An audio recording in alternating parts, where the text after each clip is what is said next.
भारत की पौराणिक कथाओं में कई सुपरनेचुरल युद्धों का उल्लेख किया गया है, जिनमें रामायण, महाभारत, देव दानवों के महासंग्राम इत्यादि शामिल है।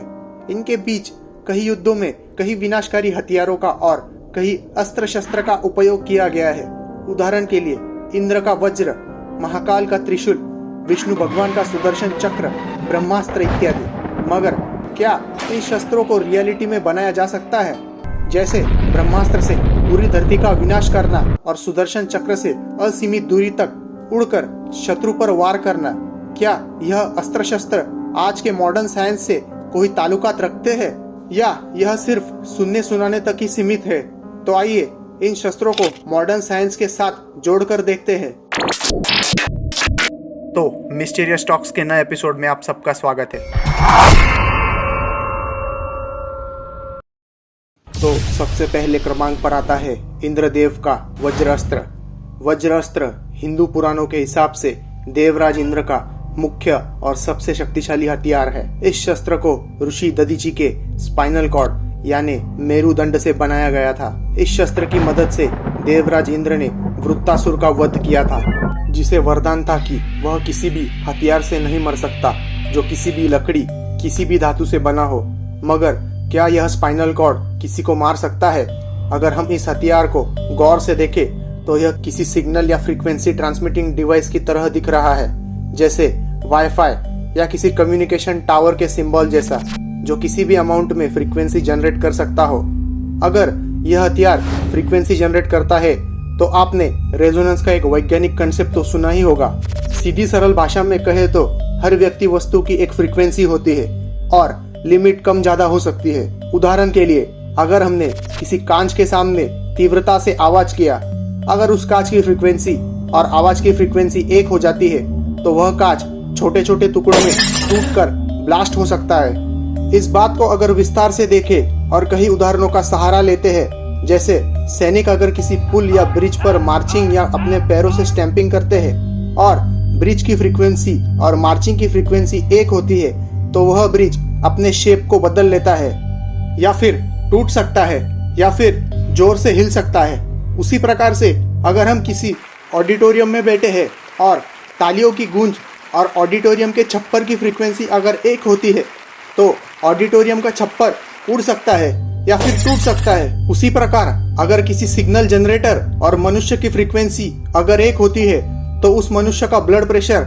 हाई होकर खून शरीर के बाहर आकर शरीर गुब्बारे की तरह फट सकता है। तो हो सकता है इसी प्रकार से इस वज्र का डिजाइन किया गया हो। देखिए, वृत्तासुर को वरदान था कि वह किसी भी धातु या लकड़ी से नहीं मर सकता। उसे मारने के लिए देवराज इंद्र ने फ्रीक्वेंसी का इस्तेमाल किया हो, मगर इस बात पर कई लॉजिकल और टेक्निकल डिबेट्स हो सकती है। दूसरे क्रमांक पर आता है ब्रह्मास्त्र। भारतीय पौराणिक कथाओं के अनुसार ब्रह्मास्त्र कई बार चलाया जा चुका है। रामायण, महाभारत और कई देव दानवों के लड़ाइयों में इसका जिक्र किया है।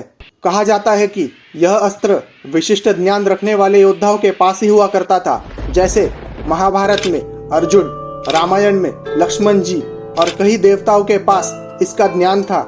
इस अस्त्र की शक्ति इतनी थी कि यह एक बार चलाने पर पूरी धरती को नष्ट और निर्जर बना सकता था। इस हथियार को एक्टिवेट करने के लिए किसी मंत्र का उच्चार करना पड़ता था और धनुष्य पर यह लोड होकर शत्रु पर प्रहार किया जाता था।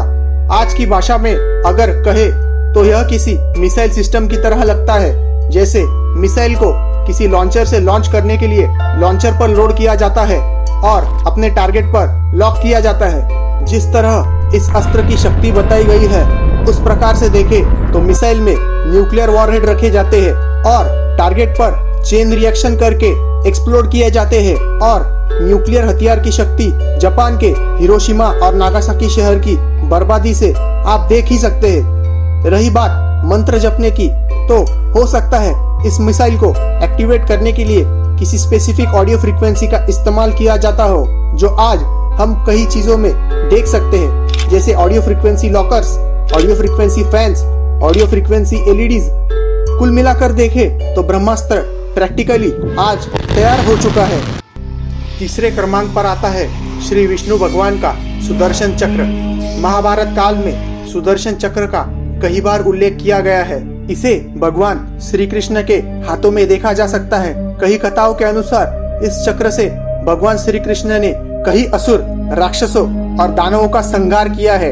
एक कथा अनुसार भगवान श्री कृष्ण ने पितामह भीष्म पर सुदर्शन चक्र चला दिया, मगर भीष्म पितामह ने हाथ जोड़कर अपने प्राण बचा लिए। यह हथियार एक सर्कुलर डिस्क की तरह है जो अनलिमिटेड अमाउंट में एनर्जी जनरेट कर सकता है और रास्ते में आने वाली हर वस्तु को आर पार काट सकता है। मगर इतनी एनर्जी का स्रोत क्या होगा? ऐसी कौन सी बैटरी इस चक्र को घुमाती होगी? हो सकता है कि यह कोई रेयर मेटल हो जो अपनी अनस्टेबल स्टेट में इतनी एनर्जी जनरेट करता हो और इस चक्र को कंटिन्यूअसली घुमाता हो, क्योंकि पूरे ब्रह्मांड में कई ग्रह है, कई धातु है, कई प्रकार के मैटर है। हो सकता है कि आज तक इंसान के हाथ ऐसा कोई मेटल न लगा हो। इन बातों पर कई तर्क लगाए जा सकते हैं। चौथे क्रमांक पर आता है भगवान महाकाल का त्रिशूल। कई पौराणिक कथा और लेखों के अनुसार त्रिशूल मृत्यु के देवता भगवान श्री महादेव का हथियार है। इस हथियार को सबसे विनाशकारी हथियार के रूप में देखा जाता है। इस हथियार के इस्तेमाल के बहुत कम प्रसंग है। मुख्य प्रसंग जिसमें महाकाल ने अपने ही पुत्र गणेश पर यह हथियार चला दिया और उसका सर काट दिया, जो वापस कभी न जुड़ सकता था। इसके कारण आज गणेश जी का सर हाथी का और शरीर मनुष्य का है। ऐसी मान्यता है कि अगर एक बार त्रिशूल से किसी चीज को काटा जाए तो उसे वापस फिर से नहीं जोड़ा जा सकता। वैज्ञानिक भाषा में कहे तो त्रिशूल को एक मैटर मैन्युपुलेटर या फिर मैटर कटर कहा जा सकता है। कई लोग त्रिशूल को टाइम मशीन की टाइम ट्रेवलिंग की समझते हैं, जिसमें त्रिदंत की एक बाजू भूतकाल, दूसरी बाजू भविष्यकाल और मध्य भाग को वर्तमान का सूचक समझते हैं। मगर विज्ञान हर चीज पर सवाल उठाता है जब तक वह सिद्ध ना कर दे। आखिरी क्रमांक पर आता है नाग अस्त्र। रामायण काल में लक्ष्मण जी पर मेघनाथ ने नागपाश अस्त्र का प्रयोग किया था। यह प्रसंग हमें कई पौराणिक कथाओं में देखने मिल सकता है। नाग अस्त्र अपने आप ही किसी विष या टॉक्सिक केमिकल वेपन को दर्शाता है। महाभारत काल में कर्ण ने पांडवों की सेना पर नाग अस्त्र का प्रयोग किया था, जिसमें पांडवों की सेना बीमार होकर तड़प तड़प कर मरने लगी, तो इस पर एंटीडोट के लिए गरुड़ अस्त्र का प्रयोग किया गया था। अगर वैज्ञानिक भाषा में देखें तो नाग अस्त्र किसी केमिकल वेपन को सूचित करता है।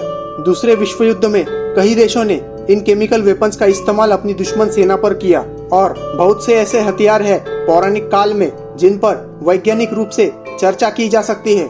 बाकी हथियारों को हम किसी और एपिसोड में कवर करेंगे। तो आपकी इस पर क्या राय है, हमें कमेंट सेक्शन में जरूर बताइए।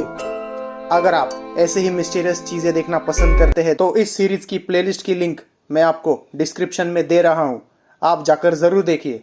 और हमारे चैनल की बाकी मिस्टीरियस वीडियो जैसे हिटलर के रहस्य, बेशकीमती तलवारें, खजाने आदि, इनकी भी लिंक मैं आपको डिस्क्रिप्शन में दे रहा हूँ, आप जाकर जरूर देखिए।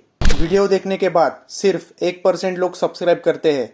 अगर आपको यह वीडियो पसंद आती है तो आप प्लीज़ लाइक, शेयर, सब्सक्राइब ज़रूर कीजिए। हम इसी तरह की वीडियो आपके लिए लाते रहेंगे। तो मिलते हैं अगले वीडियो में एक नए रहस्य के साथ।